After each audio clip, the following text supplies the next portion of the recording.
ನಮಸ್ಕಾರ. News 18 digital ಕಂಟೆಂಟ್ಗೆ ಸ್ವಾಗತ. ನಾನು ದಿನೇಶ್ ದೊಡ್ಮನೆ.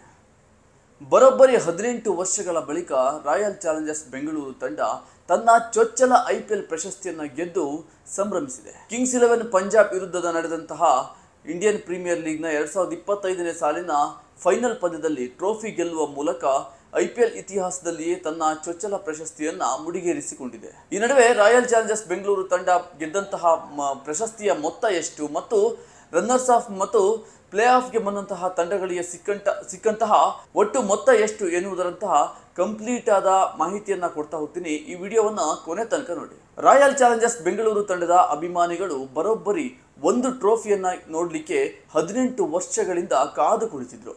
ಪ್ರತಿ ವರ್ಷವೂ ಕೂಡ ಈ ಸಲ ಕಪ್ ನಮ್ದೆ, ಈ ಸಲ ಕಪ್ ನಮ್ದೆ ಎನ್ನುವಂತಹ ಘೋಷವಾಕ್ಯಗಳನ್ನ ಮೊಳಗಿಸ್ತಾ ಇದ್ರು.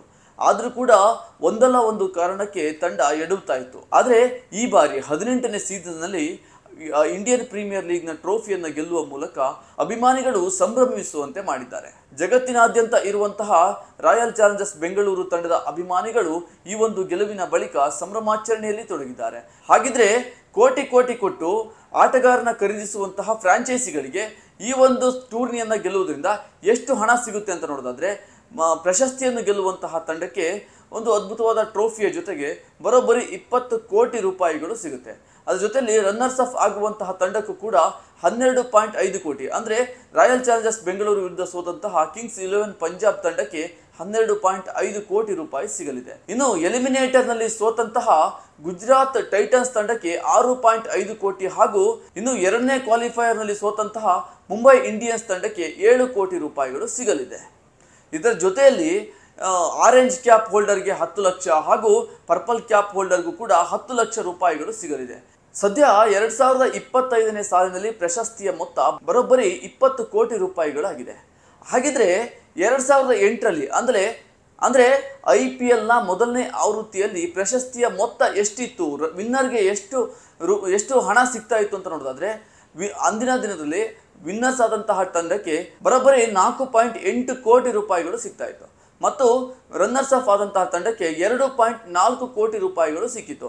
ಅಂದ್ರೆ 2008ರಲ್ಲಿ ಚಾಂಪಿಯನ್ ಆದಂತಹ ರಾಜಸ್ಥಾನ ರಾಯಲ್ಸ್ ತಂಡಕ್ಕೆ 4.8 ಕೋಟಿ ರೂಪಾಯಿ ಮತ್ತು ರನ್ನರ್ಸ್ ಆಫ್ ಆದಂತಹ ಮಹೇಂದ್ರ ಸಿಂಗ್ ಧೋನಿ ನಾಯಕತ್ವದ ಚೆನ್ನೈ ಸೂಪರ್ ಕಿಂಗ್ಸ್ ತಂಡಕ್ಕೆ 2.4 ಕೋಟಿ ರೂಪಾಯಿಗಳು ಅಂದಿನ ದಿನಕ್ಕೆ ಸಿಕ್ಕಿತ್ತು. ಅಂದ್ರೆ ಸುಮಾರು 4 ಪಟ್ಟು ಚಾಂಪಿಯನ್ಸ್ ತಂಡ, ಅಂದ್ರೆ ಪ್ರಸ್ತುತ ದಿನದಲ್ಲಿ ಸುಮಾರು 4 ಪಟ್ಟು ಪ್ರಶಸ್ತಿಯ ಮೊತ್ತ ಹೆಚ್ಚಳವಾಗಿದೆ ಅಂತಲೇ ಹೇಳ್ಬೋದಾಗಿದೆ. ಇನ್ನು ಇದರ ಜೊತೆಯಲ್ಲಿಯೇ ಆರೆಂಜ್ ಕ್ಯಾಪ್ ಮತ್ತು ಪರ್ಪಲ್ ಕ್ಯಾಪ್ ಜೊತೆಯಲ್ಲಿ ಉದಯೋನ್ಮುಖ ಆಟಗಾರ ಅನ್ನುವಂತಹ ಪ್ರಶಸ್ತಿಯನ್ನು ಕೂಡ ನೀಡಲಾಗುತ್ತೆ.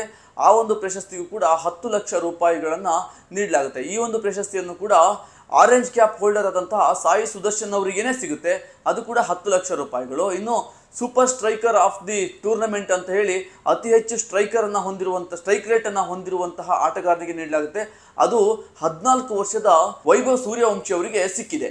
ಇನ್ನು ಇಡೀ ಟೂರ್ನಿಯಲ್ಲಿ ಒಂದು ಉತ್ತಮ ಮನೋಭಾವನೆಯನ್ನ ಹೊಂದಿರುವಂತಹ ತಂಡಕ್ಕೆ ಫೇರ್ ಪ್ಲೇ ಅವಾರ್ಡ್ ಅನ್ನ ಕೊಡಲಾಗುತ್ತೆ. ಆ ಒಂದು ಫೇರ್ ಪ್ಲೇ ಅವಾರ್ಡ್ ಅನ್ನ ಚೆನ್ನೈ ಸೂಪರ್ ಕಿಂಗ್ಸ್ ತಂಡಕ್ಕೆ ನೀಡಲಾಗಿದೆ. ಈ ರೀತಿಯಾಗಿ ಇಂಡಿಯನ್ ಪ್ರೀಮಿಯರ್ ಲೀಗ್ ನಲ್ಲಿ ಗೆದ್ದಂತಹ ತಂಡಗಳಿಗೂ ಮತ್ತು ರನ್ನರ್ಸ್ ಆಫ್ ಆದಂತಹ ತಂಡಗಳಿಗೆ ಹಾಗೂ ಪ್ಲೇ ಆಫ್ಗೆ ಎಂಟ್ರಿ ಕೊಟ್ಟಂತಹ ತಂಡಗಳಿಗೆ ಕೋಟಿ ಕೋಟಿ ರೂಪಾಯಿ ಹಣ ಸಿಗುತ್ತೆ. ಮಾತ್ರವಲ್ಲ, ಆ ಒಂದು ಟೂರ್ನಿಯಲ್ಲಿ ಆರೆಂಜ್ ಕ್ಯಾಪ್, ಪರ್ಪಲ್ ಕ್ಯಾಪ್ ಹಾಗೂ ಬೇರೆ ಬೇರೆ ರೂಪದ ಮೂಲಕ ಆಟಗಾರರಿಗೂ ಕೂಡ ವಿವಿಧ ರೂಪದಲ್ಲಿ ಹಣ ಸಿಗುವುದನ್ನು ನಾವು ನೋಡಬಹುದಾಗಿದೆ. ಇದಿಷ್ಟು ಇಂಡಿಯನ್ ಪ್ರೀಮಿಯರ್ ಲೀಗ್ ನಲ್ಲಿ ಪ್ರಶಸ್ತಿಯಿಂದ ಬರುವಂತಹ ಹಣದ ಮೊತ್ತವಾಗಿದೆ. ಇನ್ನು ಅದರ ಹೊರತುಪಡಿಸಿಯೂ ಕೂಡ ಫ್ರಾಂಚೈಸಿಗಳಿಗೆ ಬೇರೆ ಬೇರೆ ಮೂಲದಿಂದ ಕೂಡ ಹಣ ಸಂಗ್ರಹ ಆಗುವುದನ್ನು ನಾವು ನೋಡಬಹುದಾಗಿದೆ.